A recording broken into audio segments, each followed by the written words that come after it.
Good morning, student. Last lecture we talked about E1, E2, EI mechanisms of elimination. ठीक है, E1 CB का discussion नहीं किया था, तो थोड़ा बहुत उसके लिए लिख देता हूँ. आई बिलीव इसमें आपने देख रखा होगा वैसे वीडियो लेक्चर्स में. E1 CB नाम से ही पता चल रहा है, ये जो है कॉन्जुगेट बेस मैकेनिज्म है एलिमिनेशन. अब डिफरेंशिएट कैसे करते हैं? E1 E1 E2 या EI में E1 CB में हम जाते हैं. E1 E2 E1 CB. तो आई बिलीव सबने स्पेक्ट्रम देख रखा होगा. एलिमिनेशन स्पेक्ट्रम आपको मैंने शायद वीडियो लेक्चर्स में बताया होगा. तो one side we write E1, यहाँ पर E2 और यहाँ पर E1 CB रखते. ठीक है, इवन एलिमिनेशन का मतलब है कि first you have to remove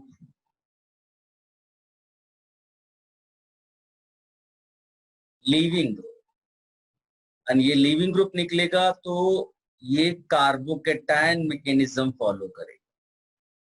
और दूसरे एक्सट्रीम पे जो E1 CB रखा है इसमें हम लोग क्या लिखते हैं? फर्स्ट रिमूव H, जो इलेक्ट्रोफ्यूगल जो एटम होगा, तो इसमें कार्बन आयन बनेगा. और ये जो बीच में रखा हुआ है यहाँ पर, इसमें साइमल्टेनियस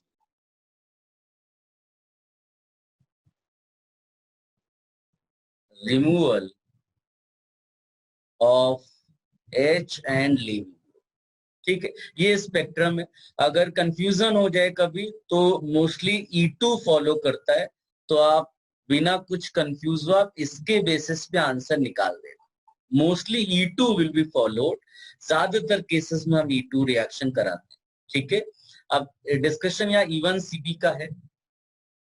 तो since we have to remove hydrogen, अभी हाइड्रोजन रिमूव कौन करेगा? ठीक है, तो a base will abstract hydrogen, right. तो पहले H निकलेगा, उसके लिए H शुड बी एसिडिक. तो हम लोग जनरली यहाँ पर बोल देते हैं कि if the substrate has you know H जो प्रोटॉनिक कैरेक्टर वाला हो, greater protonic character at beta carbon. ठीक है, तो जो H होगा उसका जो एसिडिक स्ट्रेंथ होगा, एसिडिक स्ट्रेंथ वो थोड़ा ज्यादा होगा. ठीक है, like if I write this example, ये एग्जाम्पल जैसे आप लिख दो यहाँ पर, यहाँ पर. तो यहाँ पर ये जो हाइड्रोजन है, ये हाइड्रोजन आपके लिए एसिडिक काम कर रहा है. ये अल्फा हो गया, लीविंग ग्रुप यहाँ से हटेगा, ये अल्फा है, ये बीटा है. तो यहाँ पर E1 CB मैकेनिज्म होने के चांसेस है. ठीक है, इसी तरह से एक फेमस एग्जांपल है E1 CB मैकेनिज्म के लिए, ऑल दोज अल्फा कार्बोनिल, ये वाले केसेस. ये इसका जब हम डिहाइड्रेशन कराते हैं, ये इसको अगर आप देखोगे तो इसके रिस्पेक्ट में सी डबल बॉन्ड ओ की रिस्पेक्ट में ये जो CH2 यहाँ दिख रहा है, ये अल्फा का हुआ. ठीक है ना, तो इसके रिस्पेक्ट में जाएंगे तो ये बीटा है, राइट. हम इसके रिस्पेक्ट में बात करें तो इसका जो इसके रिस्पेक्ट में जो अल्फा कार्बन के रिस्पेक्ट में ये जो H यहाँ पर दिख रहा है, this H is actually acid. तो अगर मान लीजिए कि आपका इधर भी लगा हुआ है ग्रुप, तो आपका जो H का रिमूवल होगा वो यहां से होगा. ठीक है, तो इसका जब डिहाइड्रेशन होता है, dehydration dehydration of this follows E1 CB mechanism. ये तो ये सब आएगा फ्यूचर में. हम एल्डोल कंडेंसेशन पढ़ते हैं, उसमें भी ये डिहाइड्रेशन के लिए जाता है. ठीक है, बीटा हाइड्रोक्सी कीटोन है, अगर आप इसको ध्यान से देखो तो beta hydroxy aldehyde, beta hydroxy ketone, उसी को हमने एल्डोल मेंशन किया था. तो ये एक फेमस एग्जांपल E1 CB का है. Let me right the mechanism, जो सिंपल सा है इसमें. स्टेप 1 में कार्बन आयन बनता है.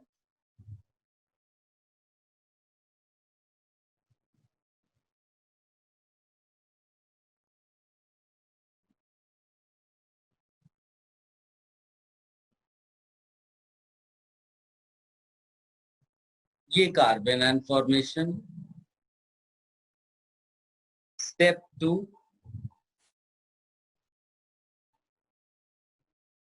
द ग्रुप लीव्स, जैसे यहाँ एक्स हमने लिखा हुआ है, दिस लीव्स, ये लोन पेयर उसको बेसिकली पुश कर रहा है रिलीज होने के लिए।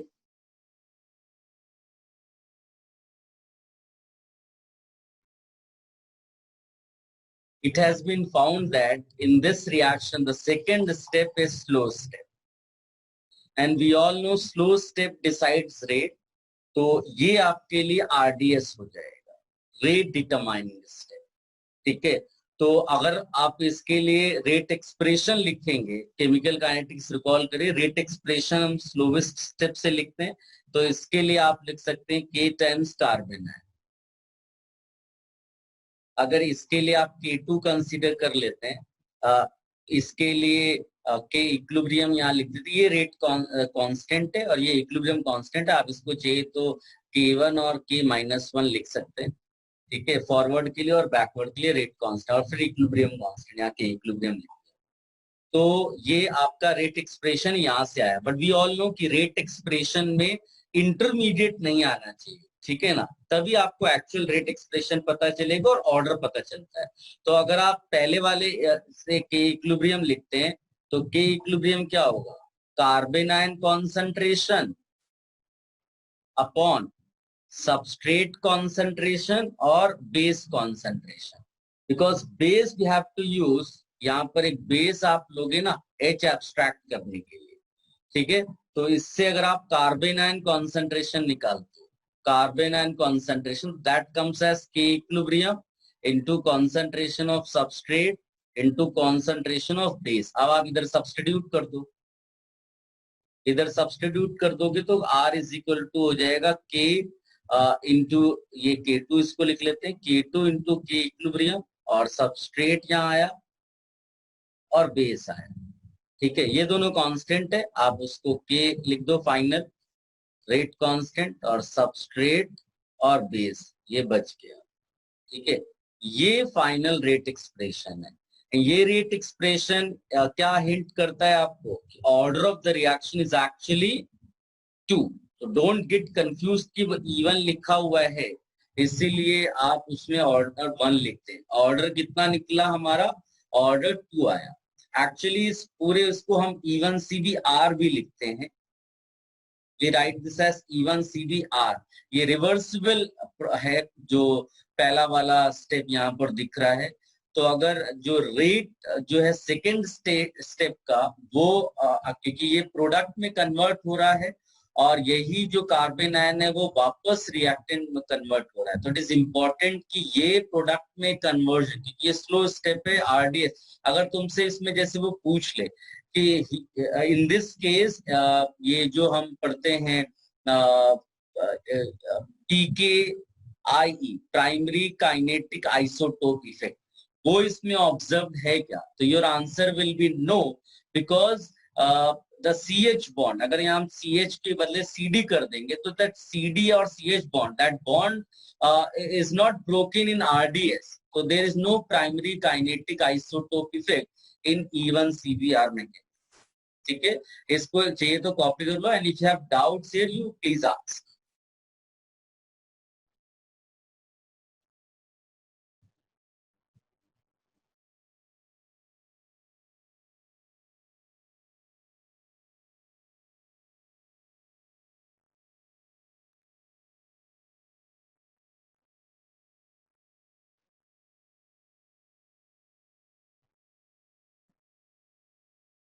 सर ये पीकेआई क्यों नहीं है, उसका रीजन फिर से बता सकते हैं?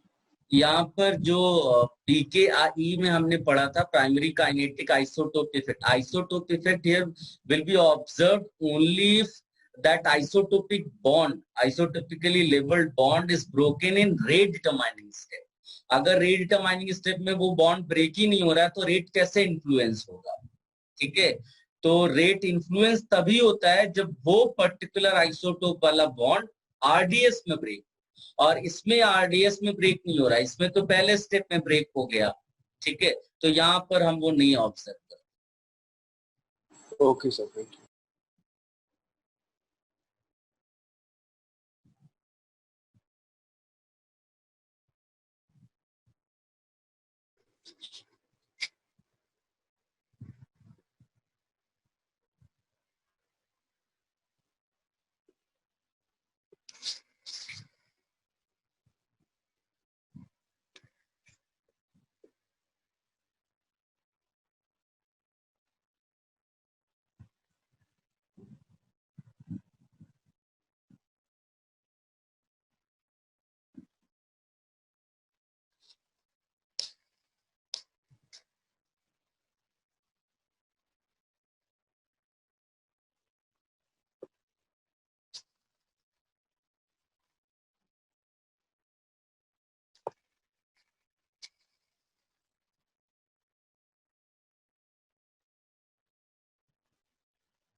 John, can I remove this?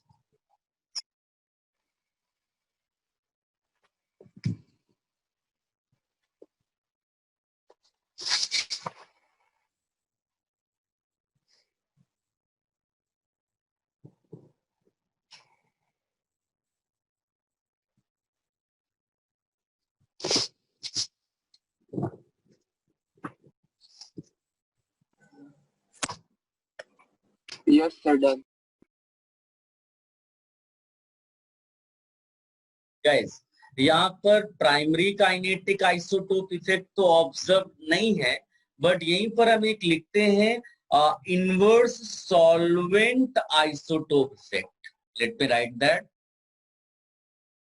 Inverse solvent isotope effect. ये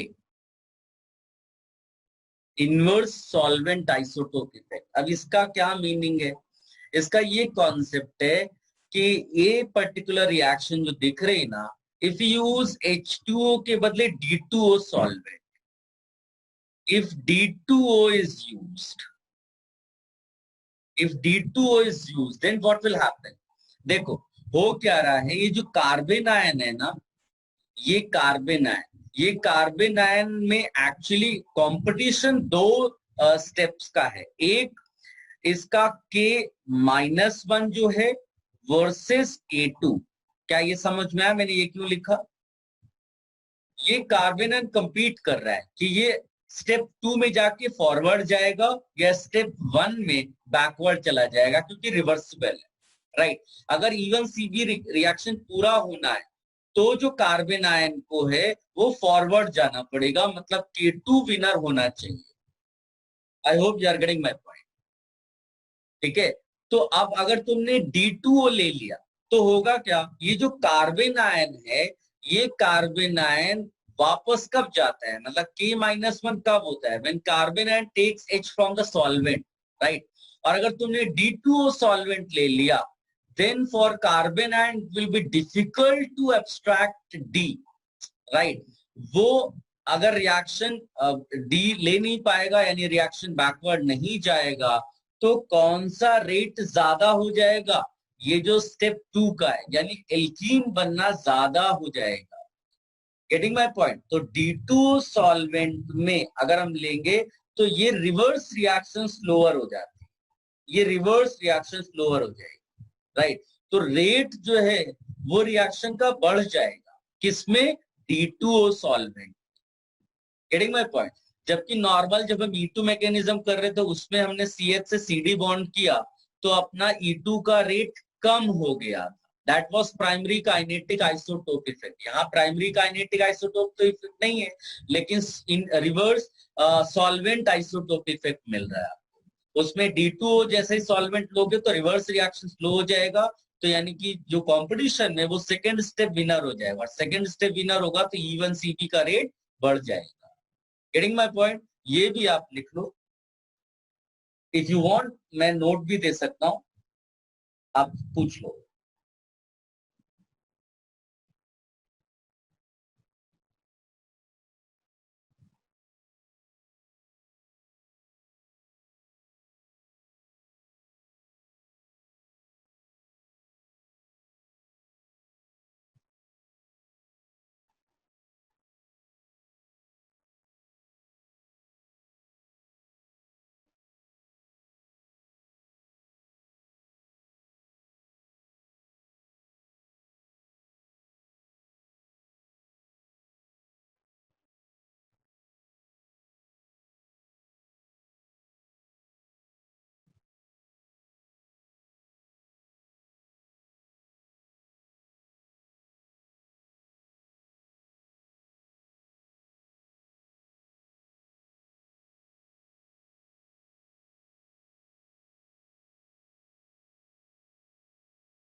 सबको क्लियर है? रिमूव कर दें ये स्क्रीन अभी.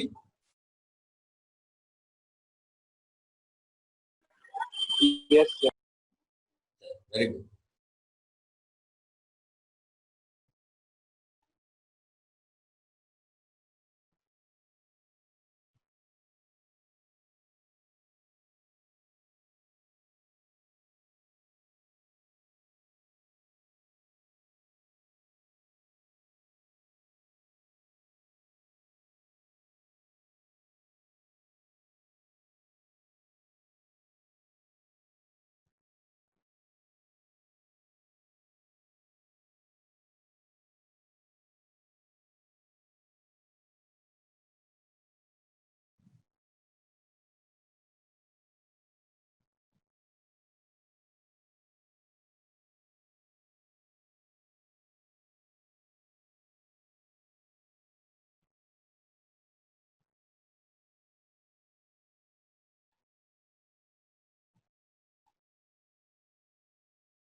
Guys, quick answer. Write in your chat box.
दो बच्चों ने केवल आंसर भेजे हैं, बाकी लोग क्या कर रहे हैं?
वेरी गुड, कई सारे लोगों ने आंसर दिया अभी।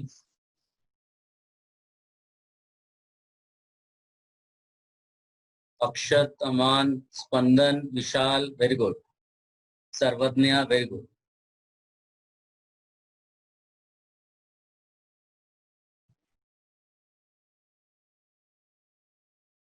चलिए डिस्कशन कर ले।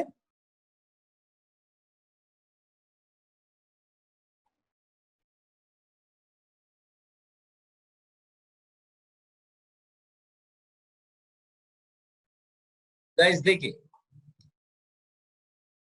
यहाँ पर वेरी गुड हर्ष, यहाँ पर हमने ये सब्स्टिट्यूशन वाला कोई ऑप्शन लिखा ही नहीं, राइट? तो सब्स्टिट्यूशन कंपटीशन से बाहर है अभी, अभी उसको भी लेकर आएंगे हम लोग, बट अभी के लिए देखो, ये एल्काइल हैलाइड है और ये एक स्ट्रॉन्ग बेस है, कोई स्पेशल चीज इसमें नहीं लगी हुई है जिससे इसका मैकेनिज्म बदल जाए। और मैंने आपको बार बार बोला हुआ है कि most of the elimination reactions take place via E2 mechanism. कोई भी एल्काइल हैलाइड जब स्ट्रॉन्ग बेस के उसमें आएगा कांटेक्ट में, तो स्ट्रॉन्ग बेस जो है साइमल्टेनियसली वो H और Cl के रिमूवल में इन्वॉल्व है।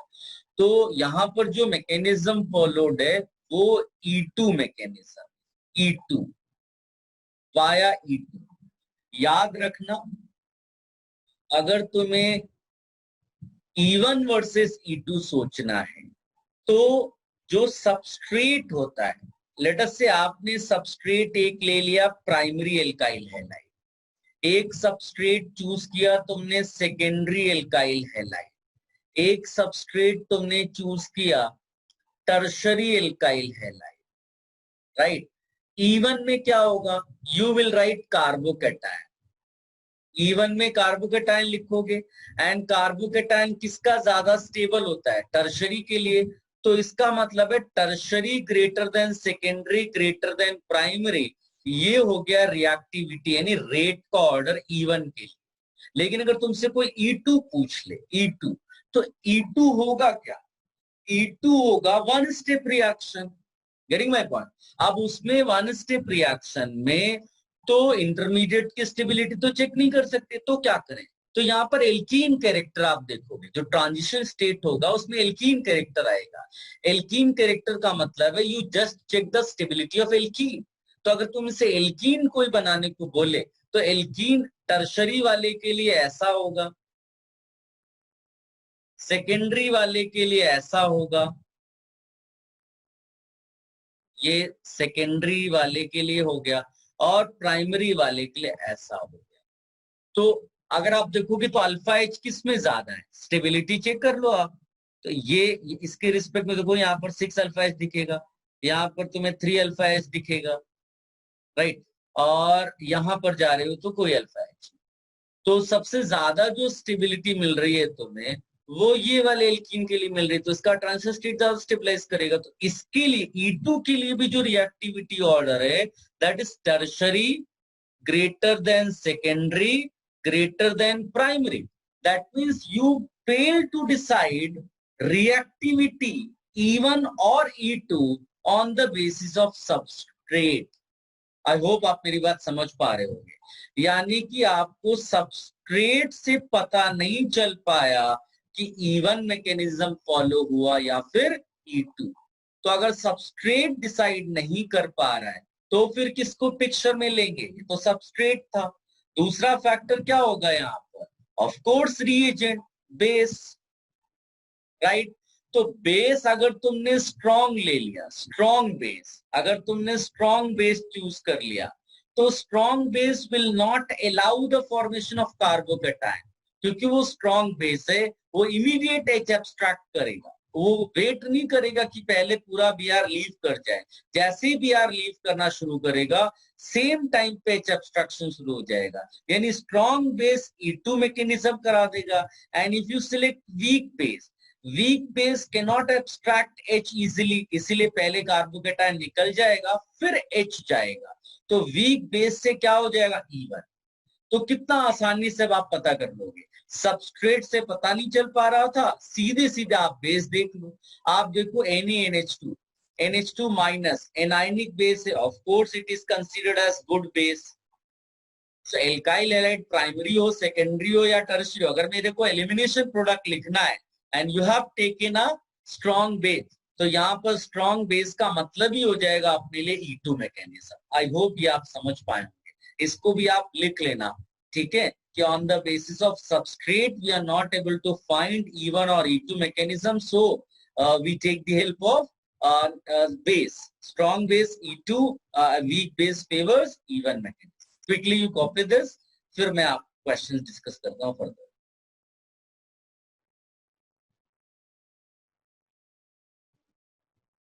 If you have any confusion, you please ask now.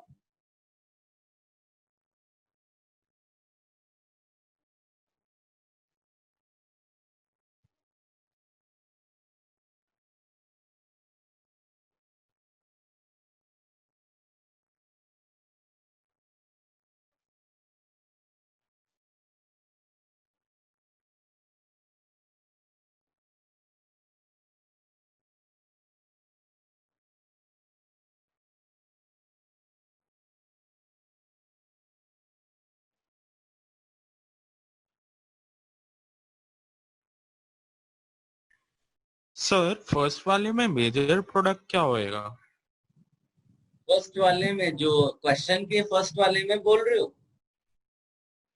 हाँ सर, मतलब दो ऑप्शन है ना, एक मैंने लिख तो कॉन्टेंट दिया वाला। मेजर प्रोडक्ट, सामने जो लिखा हुआ मेजर प्रोडक्ट ही लिखा है बेटा। Okay sir. E2 मैकेनिज्म में सेट्स प्रोडक्ट मेजर प्रोडक्ट होगा। हॉफमैन की कोई इसमें चीज लिखी नहीं हुई है कि हॉफमैन के लिए हमको जो जो लीविंग ग्रुप चाहिए था या फिर जो हमको बेस चाहिए था, बल्कि वो कुछ है नहीं। तो आप यहाँ स्ट्रीट क्या बोलोगे? E2 मैकेनिज्म, कुछ आपको इधर उधर नहीं जाना है, सेटजेफ product E2 mechanism. Have you copied this E1 E2 वाला part, E1 versus E2? Yeah. E1 versus E2. अच्छा, अगर बाई चांस और मतलब इनको फेवरेबल कंडीशन देनी है, तो जो E1 वर्सेस E2 सॉल्वेंट का इफेक्ट देखोगे ना, तो सॉल्वेंट, क्योंकि हमको E1 में कार्बोकेटाइन मिलता है and carbocation can be solvated bye solvent, तो अगर ज्यादा पोलर सॉल्वेंट होगा तो E1 वर्सेस E2 में वो E1 फॉलो करेगा. तो E2 के लिए हम लेस पोलर लेते हैं, राइट? E1 versus E2 में, because in E1 we are going to get carbocation as our intermediate, and intermediate can be stabilized by polarity of the solvent. So more polar will give you more E1 reaction. ठीक है? तो E2 के लिए less polar.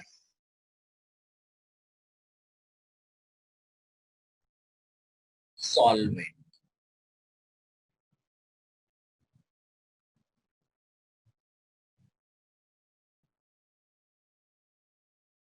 Guys, अब इस पे वापस आते हैं.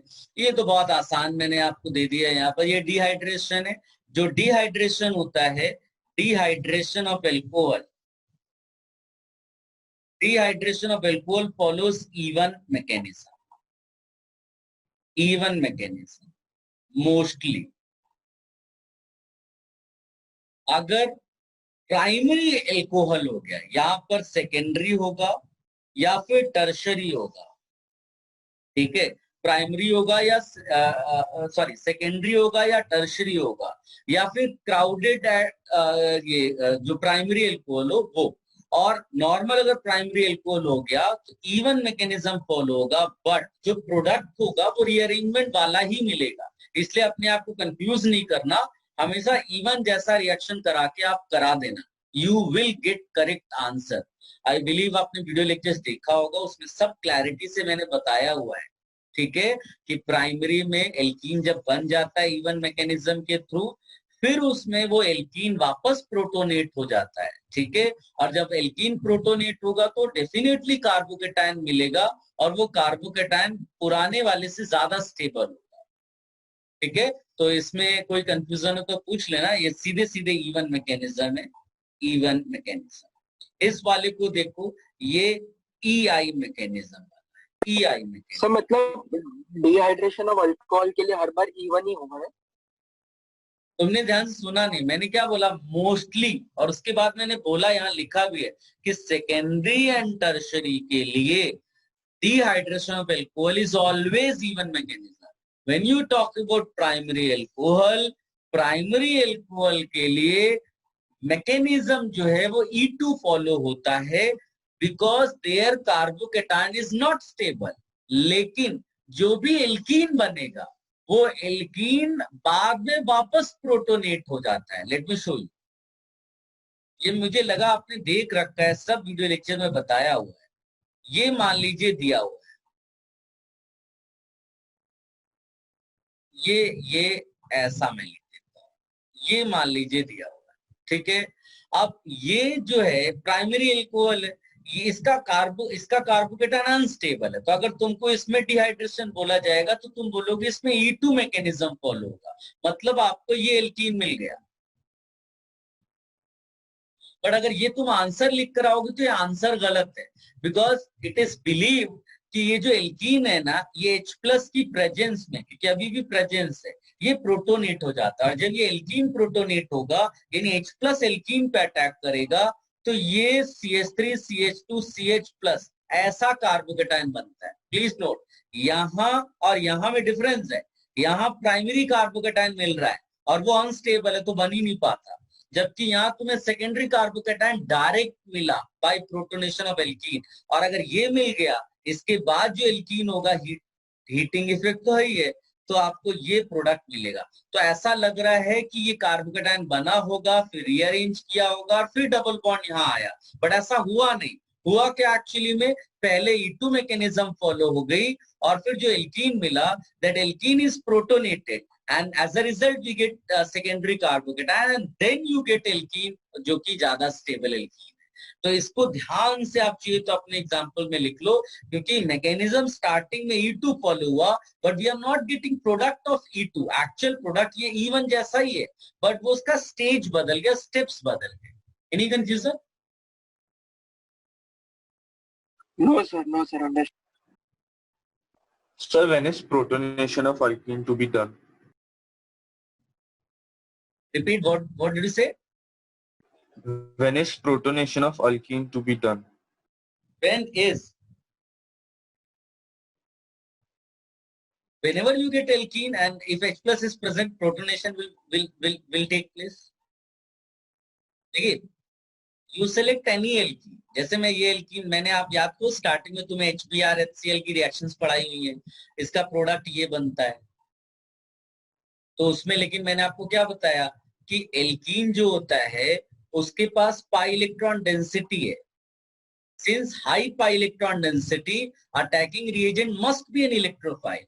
And HCl में H plus is the electrophilic part, and that is why H plus will attack. और जब H plus अटैक करेगा उसके पास दो ऑप्शन है, या तो वो बीच वाले कार्बन पे अटैक करेगा और प्राइमरी कार्बोकेटायन बना देगा, या फिर वो कॉर्नर वाले कार्बन पे अटैक करेगा और सेकेंडरी कार्बोकेटायन बना देगा। So we always prefer this formation. ये सेकेंडरी कार्बोकेटायन बन गया, यानी कि जब भी एल्कीन होगा कोई इलेक्ट्रोफाइल होगा तो अटैक तो होने ही वाला है। तो जैसे ही तुम्हें एल्कीन मिला, H प्लस प्रेजेंट है, तो डेफिनेटली वहां पर इलेक्ट्रोफिलिक अटैक हुआ, और इसी को हम प्रोटोनेशन नाम दे रहे हैं। इसको कोई अलग थोड़ी ना है, वो तो फॉर्चुनेटली हीट है इसलिए एल्कीन वापस मिल गया आपको। Any confusion? No, sir. चल, आई बिलीव ये कॉपी भी कर लिया होगा आपने। तो ये वाला मैकेनिज्म तो स्टैंडर्ड ईआई मैकेनिज्म है, याद करो हम लोगों ने लास्ट लेक्चर किया हुआ है। इंटरनल एलिमिनेशन रिएक्शन, ऑक्साइड है ये, क्वाटर्नरी एमाइड, ठीक है, तो सेम साइड से जाकर के H निकालता है। तो ये ईआई मैकेनिज्म है, ये भी अपने को आता है।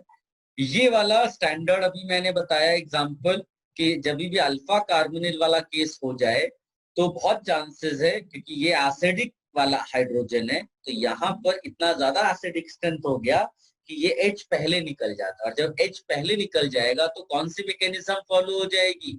E1CB mechanism. तो पहले वाले में E2 मैकेनिज्म हुआ, दूसरे में E1, फिर EI मैकेनिज्म, और यहाँ E1CB मैकेनिज्म। ठीक है, any doubts please ask. Sir last वाले में E2 क्यों नहीं हो सकता? बोला ना मैंने आपको कि स्पेक्ट्रम कैसे शिफ्ट होगा। यहाँ E1 है, यहाँ E2 है, यहाँ E1CB है। तो E1 में पहले का लीविंग ग्रुप निकलता है, यानी कि जो एसिडिक स्ट्रेंथ है H की वो उतनी अच्छी नहीं है और लीविंग ग्रुप अच्छा है, ठीक है। E2 वाले में क्या हुआ? E2 वाले में H और लीविंग ग्रुप साइमल्टेनियसली निकलते हैं, पैरेलली दोनों निकलते हैं, ठीक है। फिर तुम्हें E1CB तब होगा ना, तब जब तुमने अचानक से एसिडिक स्ट्रेंथ बढ़ा दी। तो तुमने जैसे ही यहाँ अल्फा कार्बोनिल बनाया C के रेस्पेक्ट में हम देखें, तो ये जैसे ही कार्बोनिल ग्रुप लगा दोगे इसकी एसिडिक स्ट्रेंथ सडनली बढ़ जाएगी। तो Br के रिस्पेक्ट में ये अल्फा और ये बीटा, और बीटा हाइड्रोजन, इधर भी बीटा हाइड्रोजन है, getting my point.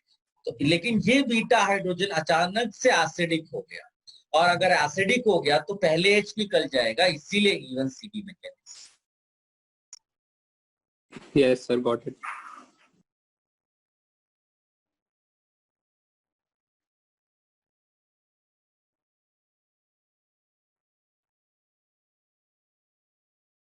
Should I remove everything? Yes sir. Yes, sir.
Guys these are the different options, आप मोर देन वन सेलेक्ट कर सकते हैं एंड ये आपको 4 क्वेश्चंस यहाँ लिखे हुए हैं।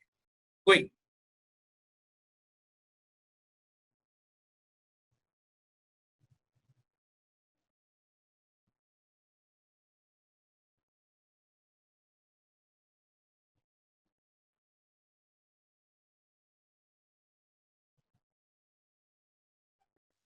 Sir option like question number 3 में वो पीएन और 2 क्या है, लाइक वो एग्जैक्टली क्या है compound? Para nitro. Okay sir. PH तो जानते ही हो ना, बेंजीन रिंग है। Yes sir.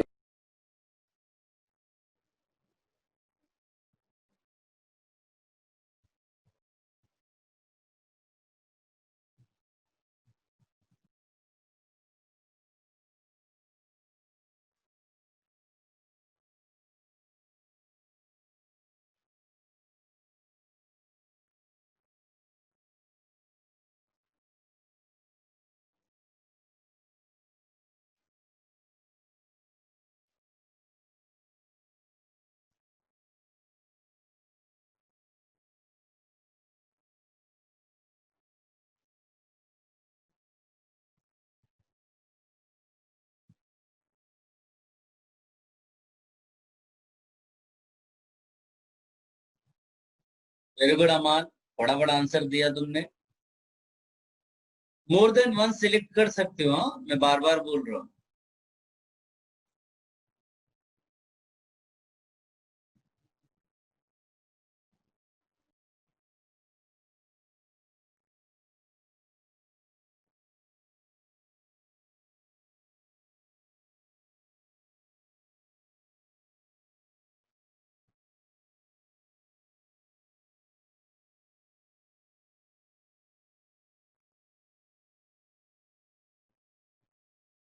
इससे डिफिकल्ट क्वेश्चंस एडवांस्ड एग्जाम में नहीं आते, तो अगर तुम ऐसे क्वेश्चंस कर पा रहे हो तो इसका मतलब है तुम बहुत कंफर्टेबल हो अभी।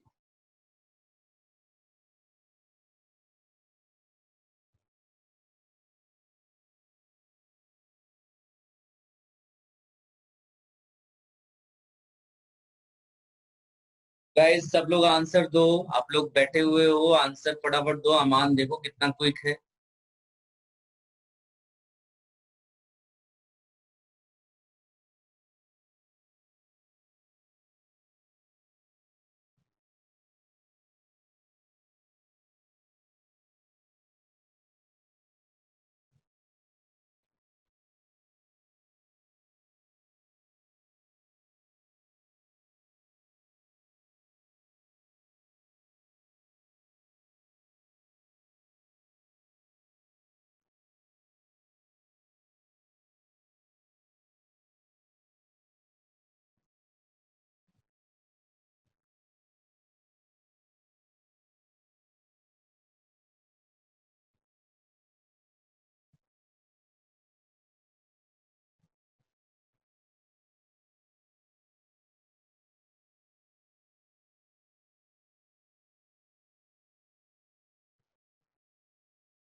अक्षत very good.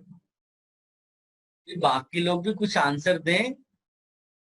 Just use the characteristics, ये इतना बेहतरीन क्वेश्चन है। जो कैरेक्टरिस्टिक्स हैं डिफरेंट मैकेनिज्म्स की, वो बेहतरीन तरीके से यूज करता है। So if you are aware of those characteristics, you will be able to write answer here.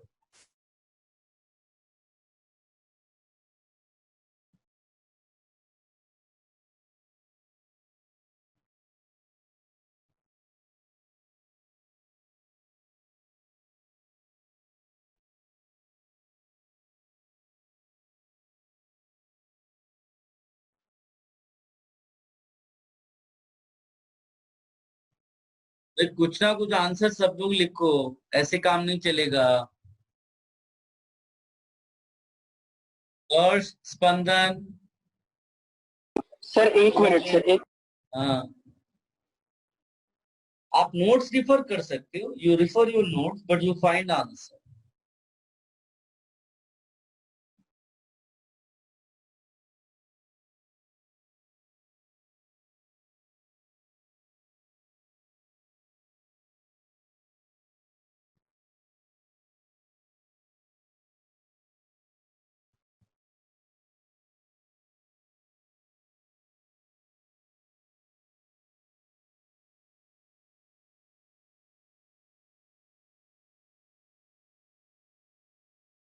Sarvagya, very good.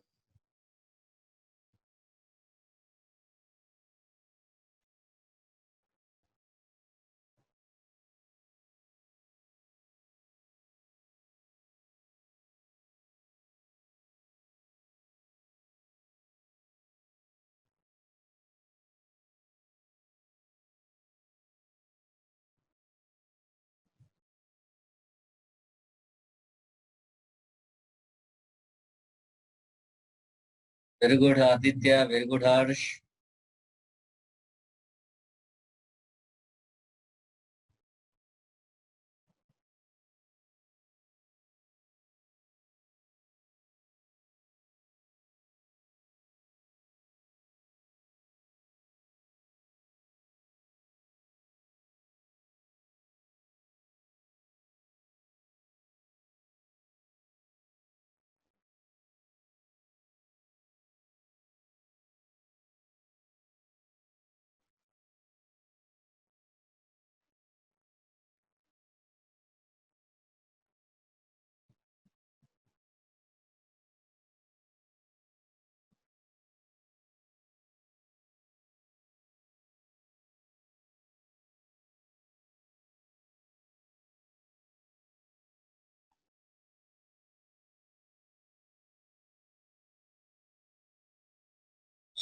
तो डिस्कशन कर लें, सबने ट्राई कर लिया?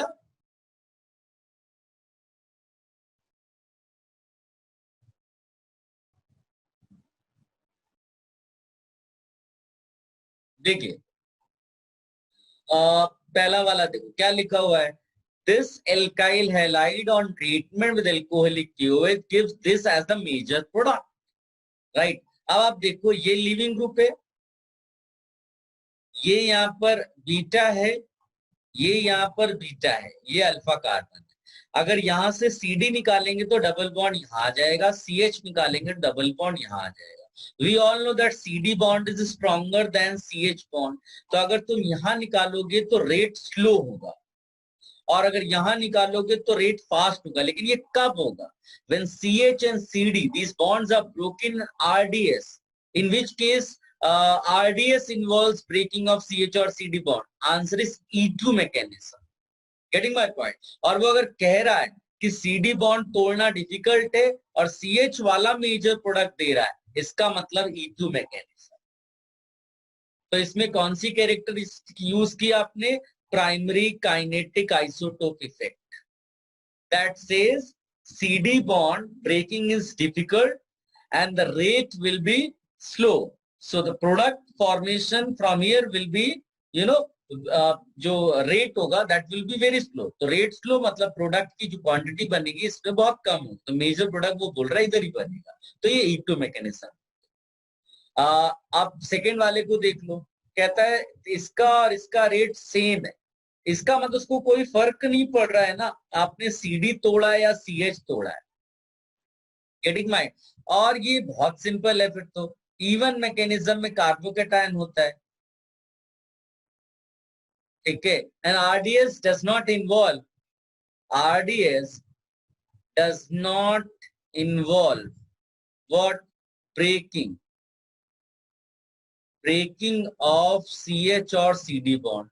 तो ये इवन मैकेनिज्म हो गया, फर्स्ट ऑर्डर भी हो जाएगा, तो ये मेरे लिए मैच करेगा A से और D से, ठीक है। ये वाला B से मैच किया। थर्ड वाला देखो, तुमने एसिडिक स्ट्रेंथ बढ़ा दी, राइट, और ये ध्यान से देखो, ये सॉल्वेंट देखो ना, रिवर्स सॉल्वेंट इफेक्ट है जो हमने अभी अभी यहां पर लिखा हुआ था, समवेयर वी हैव रिटन, ये इनवर्स सॉल्वेंट आइसोटोप इफेक्ट। कैसे? जैसे ही तुमने ये बीटा एच यहां पर, ये जो बीटा एच है वो हटाया, तो जो पहला स्टेप है उसमें सॉल्वेंट से वो डी ले लेगा, और सॉल्वेंट से डी ले लेगा तो यहाँ सीडी आ सकता है, राइट। तो वो जो एक्सचेंज पॉसिबल है वो केवल इवन सीबी मैकेनिज्म में पॉसिबल है, राइट। इसको एक्सचेंज भी बोलते हैं, exchange of H and D, कहां से? From solvent, because this is carbon ion mechanism and first step is reversible. When first step takes place, then the possibility of exchange is solvent से जो D यहाँ पर mentioned है, getting my point? तो ये हो गया आपका even CB, इसका मतलब C से मैच करेगा। इसको देखो, कहता है this reacts faster than PH CHBr CD3, इसका रिएक्शन फास्टर है, ये तुम्हारा बीटा यहाँ पर, ये यहाँ पर, तो ये फास्टर कभी होगा जब PKIE ऑब्जर्व्ड है, तो PKIE किस में ऑब्जर्व्ड है? E2 मैकेनिज्म में। इसका मतलब इसके लिए भी आंसर क्या हो जाएगा? P। तो देखो सबने यही आंसर लिखा गया। अगर तुमने ये लिखा तो ये परफेक्ट है, इससे डिफिकल्ट क्वेश्चन नहीं आते। Any confusion?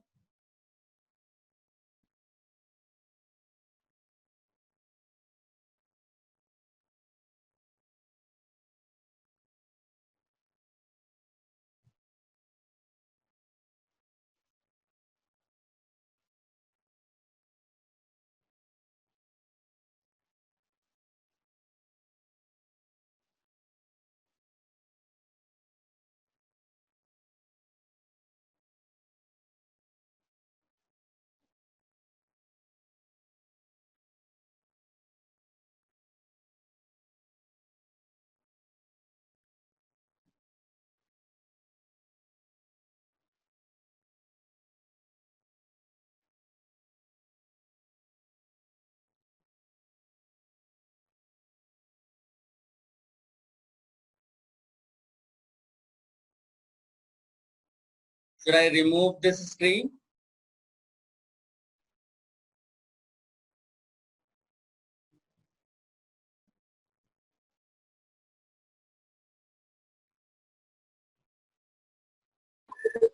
One minute, sir.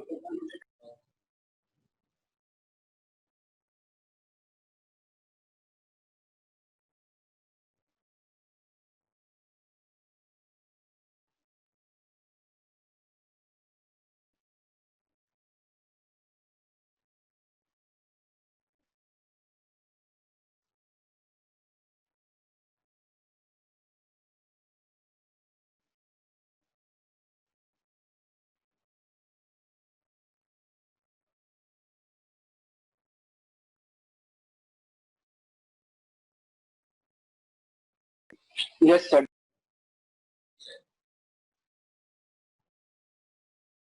Guys वापस एलिमिनेशन पे आएंगे, बट उससे पहले हेडिंग डालिएगा substitution versus elimination.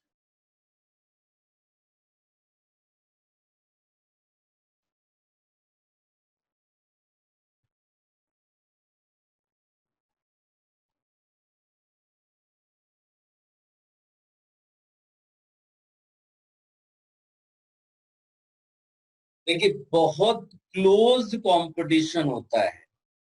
It's really difficult many times to predict whether reaction will follow, substitution mechanism or elimination mechanism. दोनों में जो सबस्ट्रेट है वो एक जैसा यूज करते हैं और जो रिएजेंट है वो भी एक जैसे यूज करते हैं। I am giving you one experimental data, ठीक है। तो before I take actual substitution versus elimination, I will give you a data. Consider 3 cases. एक लिखते हैं CH3, CH2 और यहां पर लिख दिया मैंने Br, C2H5ONA in C2H5OH। Case 2 लिखते हैं CH3, CH, Br, CH3, C2H5ONA, C2H5OH। Case 3 CH3, CH3, CH3, Br, C2H5ONA, C2H5OH। Guys थोड़ी देर के लिए हम भूल जाते हैं एलिमिनेशन, हम पहले सब्स्टिट्यूशन पे आते हैं। तो सब्स्टिट्यूशन में अगर आप सोचोगे तो ये प्राइमरी एल्काइल हैलाइड है और ये तुम्हारे लिए न्यूक्लियोफाइल है C2H5O-। So what product are you going to get? CH3, CH2O, C2H5। Simple substitution का प्रोडक्ट मिल गया, राइट ना। और अगर तुमसे कोई पूछे कि बताओ ये SN1 मैकेनिज्म फॉलो करेगा कि SN2 मैकेनिज्म, तो ये आंसर होगा SN2 मैकेनिज्म, ये SN2 होगा। क्यों SN2 कैसे पता चला? तो मैंने आपको क्या बताया था, प्राइमरी सबस्ट्रेट है, प्राइमरी सबस्ट्रेट है, स्टेरिकली लेस क्राउडेड है, इसका कार्बोकेटायन भी स्टेबल नहीं होगा, तो ये SN1 मैकेनिज्म तो नहीं करने वाला। प्लस फेवरेबल में क्या है यहाँ पर, एनाइनिक न्यूक्लियोफाइल, यानी कि good nucleophile and primary alkyl halide दोनों क्या इंडिकेट करते हैं कि substitution should take place with SN2 mechanism. I hope आपको ये क्लियर हो गया हो।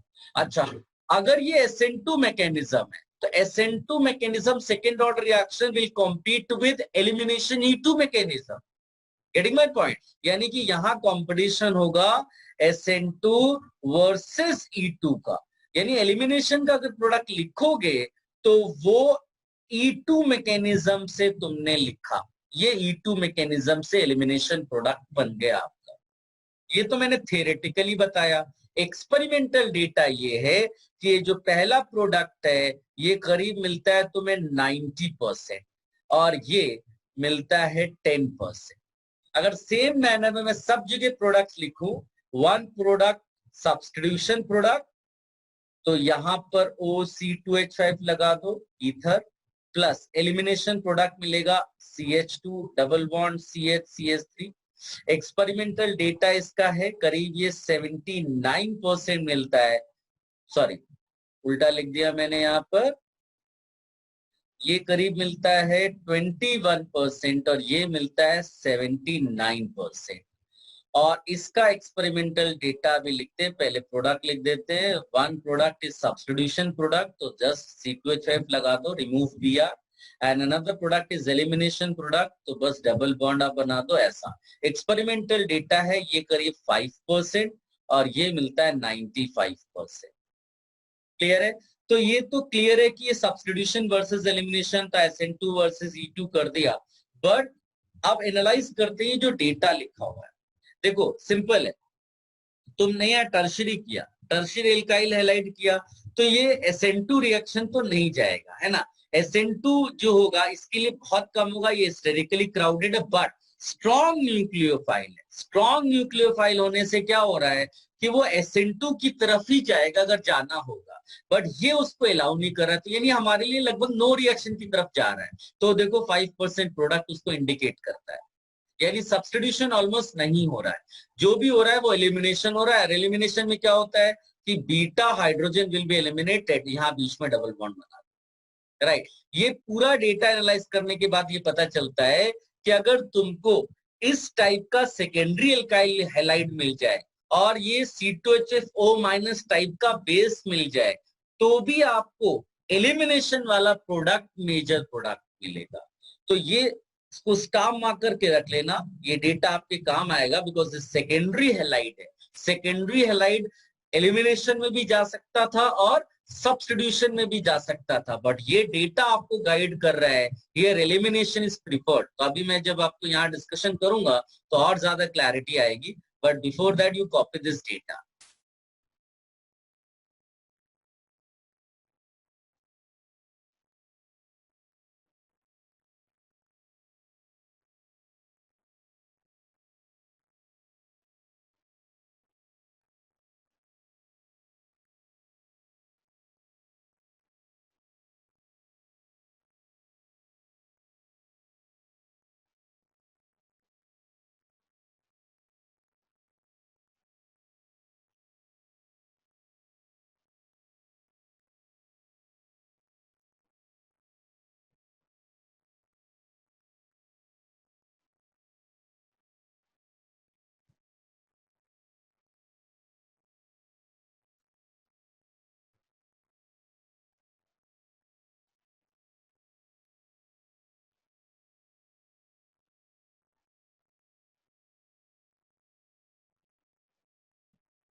Have you copied this?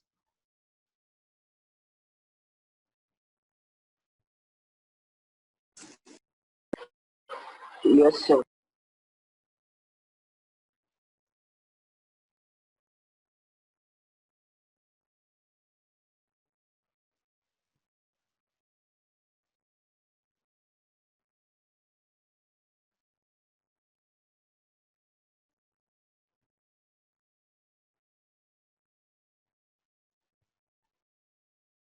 Guys अब आ जाते हैं सब्स्टिट्यूशन वर्सेस एलिमिनेशन का जो मेन डिस्कशन है। देखिए इसका कोई स्टैंडर्ड रूल नहीं है, ये अपने एक्सपीरियंस के बेसिस पे हम डिसाइड करते हैं कि सब्स्टिट्यूशन और एलिमिनेशन कैसे फाइंड आउट करें। तो मेरा जो स्टाइल है उसमें मैं क्या करता हूँ, सबसे पहले जो न्यूक्लियोफाइल्स और बेस मतलब रिएजेंट्स है ना, उनको कैटेगराइज कर देता हूँ, राइट। तो याद रखना, लेकिन जो मेन रोल प्ले करता है डिसाइड करने में वो सबस्ट्रेट है, वो सबस्ट्रेट है, राइट। लेकिन सबसे पहले कैटेगराइज कर लेते हैं हम न्यूक्लियोफाइल और बेस वाले को।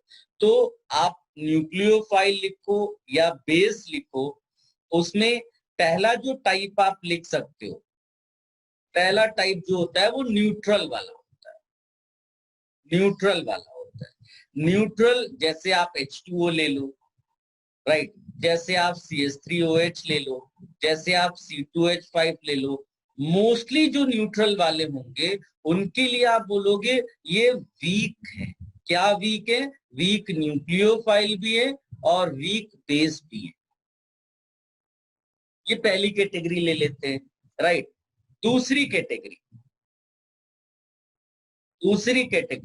ये जैसे वीक न्यूक्लियोफाइल और वीक बेस या टाइप 2 में हम लोग ले रहे हैं कि बेसिक कैरेक्टर तो वीक है उसका, बेसिक कैरेक्टर तो वीक है, बट बिकॉज जो न्यूक्लियोफिलिक कैरेक्टर होता है ना वो डोनेटिंग टेंडेंसी है। तो दोज एग्जांपल्स वेयर वी से anion is strongly polarisable, size बड़ा होगा जो एनायनिक साइट है, अगर आप उसको ध्यान से देखोगे तो उसको हम बोलते हैं स्ट्रांगली पोलराइजेबल। तो weak base but strongly polarisable, polarisable, ये पोलराइजेबल वर्ड तुमको केमिकल बॉन्डिंग में अगर फौजान से याद करोगे तो मिलेगा। तो इसीलिए हम इसको बोल देते हैं good base, sorry good nucleophile. Sir ये हमारे वीडियो लेक्चर में हो गया है ना? ये मैंने नहीं बताया बेटा, तो हो सकता है वीडियो लेक्चर में देखा हो, बट मैं जस्ट फॉर रिवीजन पर्पस में लिख रहा हूँ। ओके ठीक है, तो इसमें एग्जाम्पल आपको I माइनस, इसका मैंने शीट भी भेजा हुआ है, हो सकता है तुमने शीट देख लिया होगा। ये इसमें ये सारे एग्जाम्पल जो आप एनायनिक वाले लिख सकते हो, बट उसमें जो डेंसिटी है वो एक्चुअली डिस्पर्जन में चला गया, इसीलिए इसको आप बोल रहे हो poor base, but nucleophilic character इनका अच्छा है।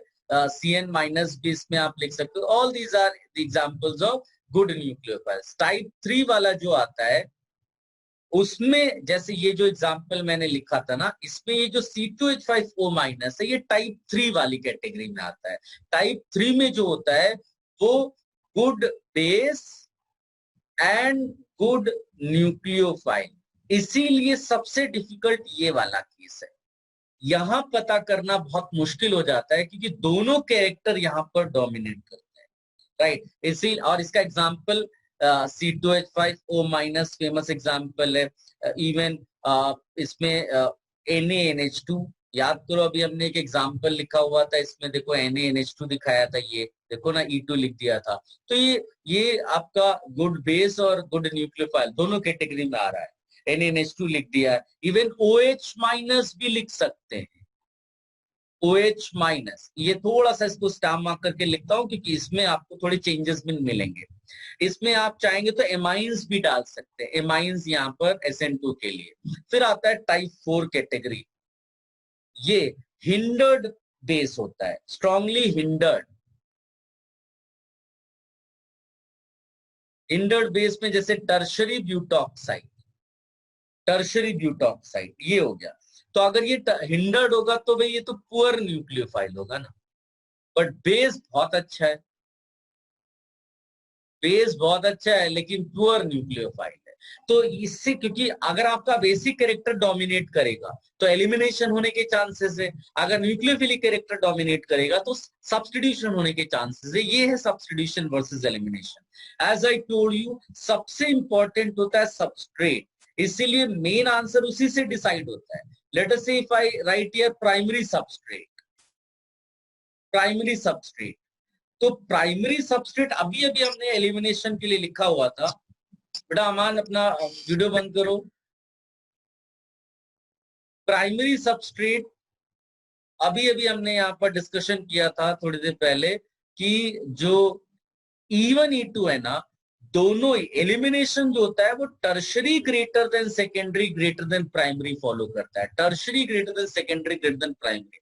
तो ये जो प्राइमरी सबस्ट्रेट है इसके लिए तो बहुत अच्छा हो गया कि यहाँ होगा तो सब्स्टिट्यूशन SN2 से होगा, एलिमिनेशन नहीं होने वाला है। यहाँ पर सब्स्टिट्यूशन होगा तो वो SN2 से होगा और एलिमिनेशन नहीं होने वाला है। तो आप इसको प्राइमरी सबस्ट्रेट लिख दो या फिर मिथाइल लिख दो, राइट। स्पेशली मिथाइल वाले में तो एलिमिनेशन पॉसिबल ही नहीं है। तो अगर मैं मिथाइल लिखता हूं तो मिथाइल के लिए तो आप टाइप 1 में न्यूट्रल है तो नो रिएक्शन, टाइप 2 में जाओगे तो SN2, टाइप 3 में जाओगे तो SN2, टाइप 4 में जाओगे तो SN2। और प्राइमरी सबस्ट्रेट में पहले almost no reaction, almost no reaction, दूसरा SN2, तीसरा टाइप लेंगे SN2, चौथे में आएगा SN2 प्लस E2 वाला। Getting my point?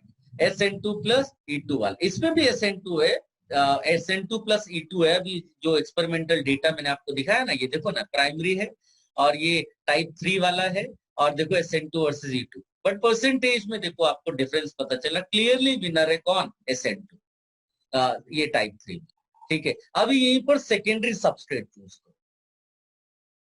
Secondary substrate जैसे RCH या R' लिख दो, यहाँ BR लिख दो। अगर तुमने टाइप 1 चूज किया, ये न्यूट्रल है, यानी कि ये आप एलिमिनेशन करा दो या सब्स्टिट्यूशन करा दो, it is going to be SN1 versus E1। और इन दोनों में बहुत आसान है, अगर लो टेम्परेचर दिया है तो SN1, और हाई टेम्परेचर या हीट के साथ दिया हुआ है तो E1। ये क्लियरली आपको पता होना चाहिए। और फिर टाइप 2 में जाएंगे, क्योंकि यहाँ न्यूक्लियोफिलिक कैरेक्टर ज्यादा अच्छा है, बेसिक कैरेक्टर वीक है, तो ये सीधे सीधे SN2 आ जाएगा। टाइप 3 में जाओगे तो दोनों अच्छे हैं, राइट, लेकिन अभी अभी हमने डेटा क्या देखा कि एलिमिनेशन वाला थोड़ा ज्यादा तुमको यहाँ मिल रहा है, इसीलिए हमारा E2 यहाँ विनर हो जाता है, राइट। बट OH माइनस का जो एग्जाम्पल है ना, वो स्पेशल है। अगर एक्वस है तो हम वहां SN2 लिखते हैं, और अगर एल्कोहलिक है तो हमारा E2 हो जाता है। याद करो, एक्वस KOH और एल्कोहलिक KOH करके तुमने पढ़ा होगा। एक्वस KOH लिखा है सब्स्टिट्यूशन में, तो तुमने उसको एक्वस KOH लिखा हुआ है तो OH का सब्स्टिट्यूशन वहां पर करवा देना है।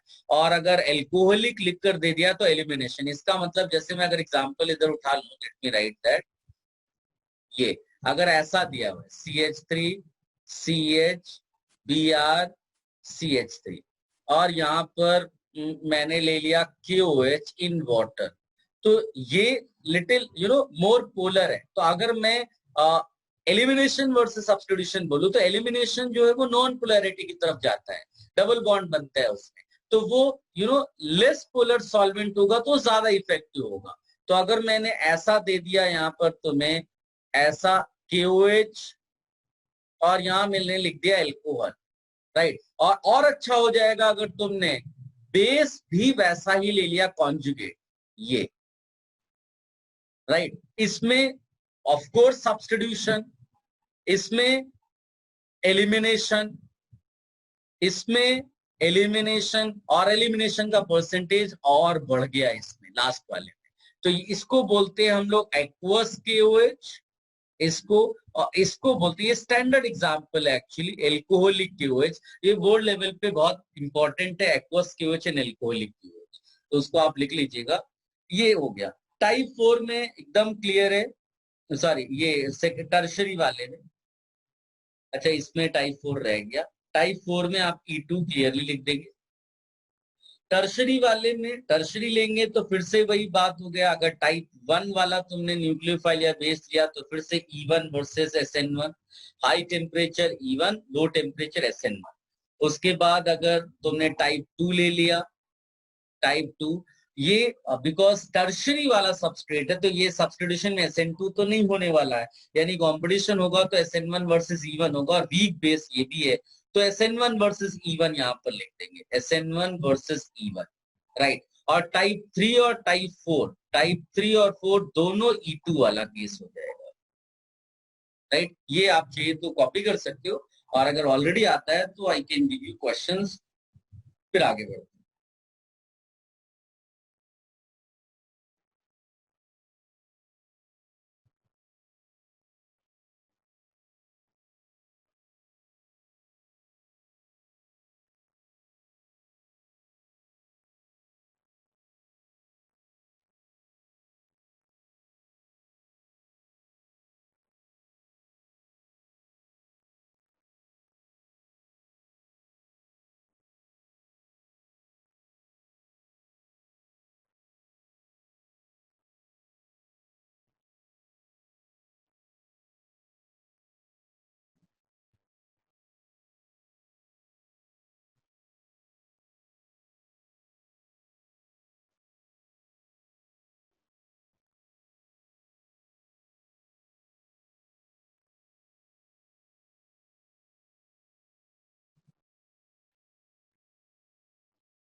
Done. Can I remove this?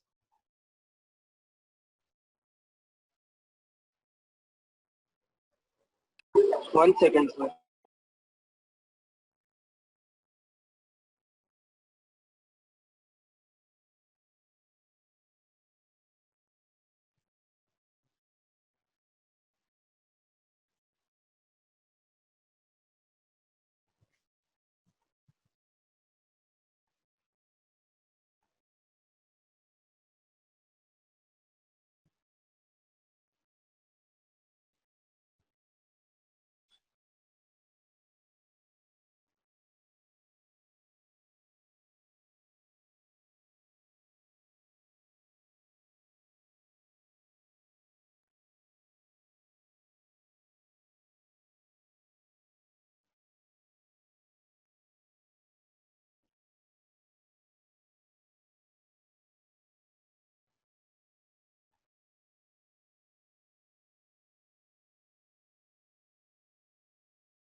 Sir, done.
Quick answer.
Very good अक्षर। बाकी लोग भी आंसर दे फटाफट।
केवल अक्षत ने आंसर दिया भाई, बाकी लोग भी आंसर दो।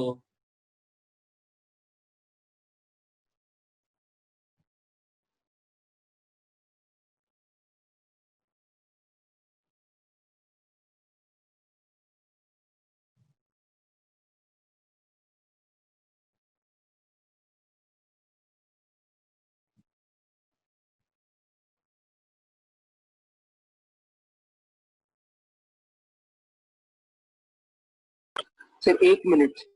हम्म।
वेरी गुड सर्वज्ञ।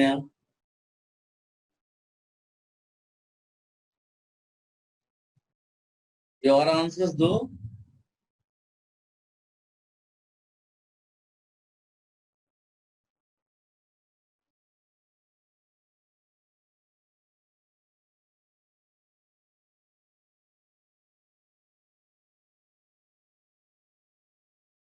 Very good Aman.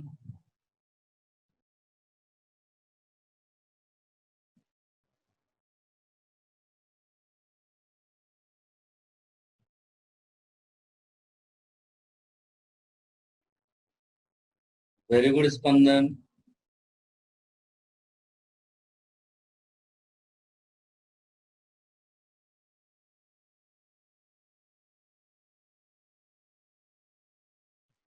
Should I discuss this now?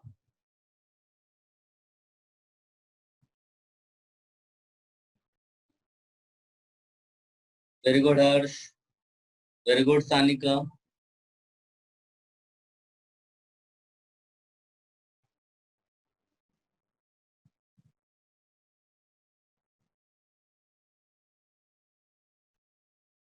चलिए डिस्कशन कर लेते हैं। Let's see how many of you have got how many correct answer. पहले तो इसका डिस्कस, क्योंकि HBR दिया हुआ है ना, आई बिलीव आपने लेक्चर्स में देखा होगा। ROH लेटर से दिया हुआ है और तुमने HBR ले लिया। पहले भी शायद मैंने यहाँ ऑनलाइन क्लास में भी बताया हुआ है तुम्हें। ROH में ये जो OH है ना, this is poor leaving. Even if Br minus is available, you cannot replace OH with Br because OH is a poor leaving. OH minus is highly basic, so it cannot leave. So अगर इसी का reaction तुमने KBr से करा दिया तो answer हो जाएगा no reaction, because there is no proton available which can protonate this OH and can make or convert this OH poor leaving group into H2O good leaving group. तो what happens, ये जो reaction है सबसे पहले proton donor HBr जो है वो O को प्रोटॉन देगा लाइक दिस, राइट। अब इसको देखो, ये जो दिख रहा है ना, this is considered as good leaving. अब गुड लीविंग ग्रुप है। अब इसका रिएक्शन जब तुम Br माइनस के साथ कराओगे तो दो पॉसिबिलिटीज है। एक डायरेक्ट सब्स्टिट्यूशन, तो आपको ऐसा मिल गया, इसको बोलेंगे SN2 रिएक्शन। और एक में पहले कार्बोकेटायन बना और carbocation will be attacked by Br minus, तो ये जो हुआ ये SN1 मैकेनिज्म। अब बहुत आसान है डिसाइड करना, भाई जहां पर कार्बोकेटायन अनस्टेबल बनेगा वहां पर ये मैकेनिज्म फॉलो नहीं होगी। और कहां पर कार्बोकेटायन अनस्टेबल बनता है, प्राइमरी में। तो प्राइमरी वाला जब भी होगा ये इस टाइप का जो एल्कोहल, वो कौन सा मैकेनिज्म फॉलो कर लेगा, वो SN2 फॉलो कर लेगा। तो ये देखो, ये तो बहुत अच्छा है, इसमें कोई कॉन्ट्राडिक्शन ही नहीं है। टर्शियरी दिया है, कार्बोकेटायन इसका बहुत अच्छा बनेगा, तो ये SN1 मैकेनिज्म लिखते, राइट। इस वाले को देखो, ये प्राइमरी वाला है, क्लियरली SN2। पूरा मैकेनिज्म वैसे ही है, पहले प्रोटोनेशन हुआ, गुड लिविंग ग्रुप क्रिएट हुआ, फिर जब अटैक होगा तो SN2 वर्सेस SN1 हो जाएगा। इसको देखो, ये अब ये है alkyl halide, what type, secondary, secondary alkyl halide. और ये क्या है, ये है good base and good nucleophile, यानी कि ये टाइप 3 वाला हो गया। Type 3 secondary. ये देखो, टाइप 3 सेकेंडरी कौन डोमिनेट करता है, E2। और इसका डेटा भी हमने देखो लिखा हुआ है, कितना क्लियरली पता चल रहा है। तो अपने को कोई कंफ्यूजन नहीं होना चाहिए, E2 लिख देंगे। और इसका आंसर भी लिखना चाहे तो आप ऐसे डबल बॉन्ड दिखा सकते हो। इस वाले में देखो, ये दोनों कंपैरिजन में देखो, ये भी सेकेंडरी है, लेकिन ये जो NaI है ये टाइप 1 वाला है, राइट। टाइप 1 वाला है, यानी गुड न्यूक्लियोफाइल है और पुअर बेस वाली कैटेगरी है। तो क्लियरली SN2 होता है। और चाहिए तो आप उसको मैच भी करा सकते हो, जो आपने लिखा हुआ है। कहाँ गया ये टाइप 2 में देखो SN2 दिख रहा है ना यहाँ। तो कितना अच्छे से इसको हमने इस तरह से क्लासीफाई कर लिया। बहुत सारे क्वेश्चंस तुम सॉल्व कर पाओगे with the help of this sheet. मैंने शीट भेज भी दी है, चाहिए तो उसका प्रिंट आउट तुम निकाल लेना। अब इसमें देखो, ये वाला टर्शरी एल्काइल है, एल्काइल हैलाइड है, और ये पुअर वाला तुम्हारा बेस है और लीविंग ग्रुप है। यानी कि टर्शरी वाले को देखो ये दिया हुआ है, टर्शरी वाला, और तुमने पुअर यानी कैटेगरी 1 वाला, ये वाला जो लिया हुआ है, इसमें देखो E1 वर्सेस SN1 है, और E1 कब होगा? हाई टेम्परेचर पे, यानी कि टेम्परेचर मतलब हीट यहाँ दिया है, तो ये E1 मैकेनिज्म फॉलो करेगा। सो इसका प्रोडक्ट हो जाएगा सिंपली ऐसा। और इस वाले में हीट नहीं दिया हुआ है, लो टेम्परेचर मान के करेंगे, तो इसका जो प्रोडक्ट होगा वो सब्स्टिट्यूशन मतलब OH लगा दो। Getting my point? इसको देखो, ये प्राइमरी एल्काइल हैलाइड है और ये दिया हुआ है, तो यहाँ कुछ कर ही नहीं सकते हम लोग, सीधे सीधे आपको क्या दिखाना पड़ेगा? सब्स्टिट्यूशन। तो ये SN2 हो गया, राइट। इसको देख लो, ये CN माइनस है यानी टाइप 2 वाला है, और अगर सेकेंडरी एल्काइल हैलाइड टाइप 2 में आता है तो SN2 हो जाएगा। इसको देखो, ये टर्शर, ये बल्कि बेस है, क्राउडेड वाला, तो ये SN2 तो नहीं जाने वाला, और ये सेकेंडरी वाला है, यानी क्लियरली यहाँ E2 मैकेनिज्म फॉलो। देख लो क्या सबने यही लिखे हुए हैं?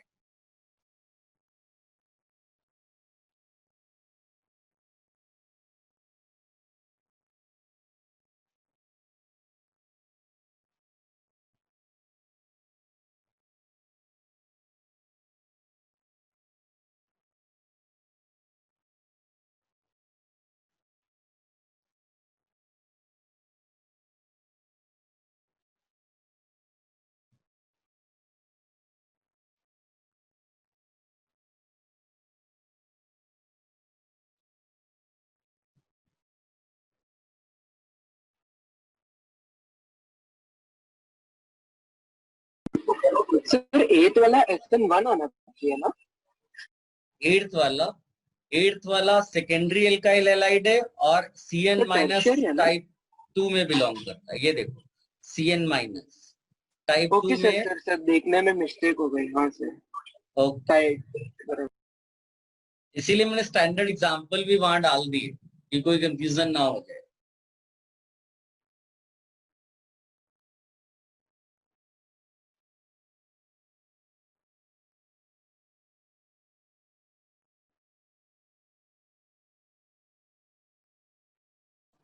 सर फोर्थ में रिएक्टेंट और प्रोडक्ट सेम हो जाएंगे? फोर्थ वाले में क्या बड़ा? रिएक्टेंट और प्रोडक्ट सेम हो जाएगी ना? अगर मान लीजिए यहाँ, हाँ बिल्कुल, ये एक्चुअली 131 वाला है, ऐसे करके आप लिख लो, या फिर इसको आप चेंज कर ले, यहाँ CL भी लिख सकते हो।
डन।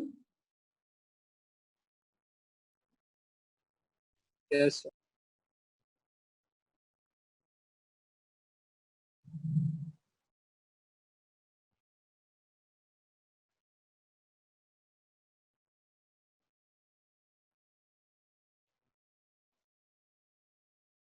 गाइस आप लोग बुकलेट अटेम्प्ट कर सकते हैं, ठीक है ना, आप बुकलेट अटेम्प्ट कर लेना। और पॉसिबली नेक्स्ट लेक्चर में we will talk about reactions like pinacol, pinacolone rearrangement. इसके अलावा SNAR मैकेनिज्म का भी डिस्कशन कर लेंगे हम लोग, SNAR, ठीक है। इसके अलावा रिंग ओपनिंग ऑफ एपॉक्साइड, उससे रिलेटेड क्वेश्चन ऑल्दो तुमने किया होगा उसमें जो वीडियो लेक्चर्स में, स्टिल उसका डिस्कशन थोड़ा बहुत कर लेंगे, ठीक है। और यस सर। इसमें कुछ कंफ्यूजन है आपको?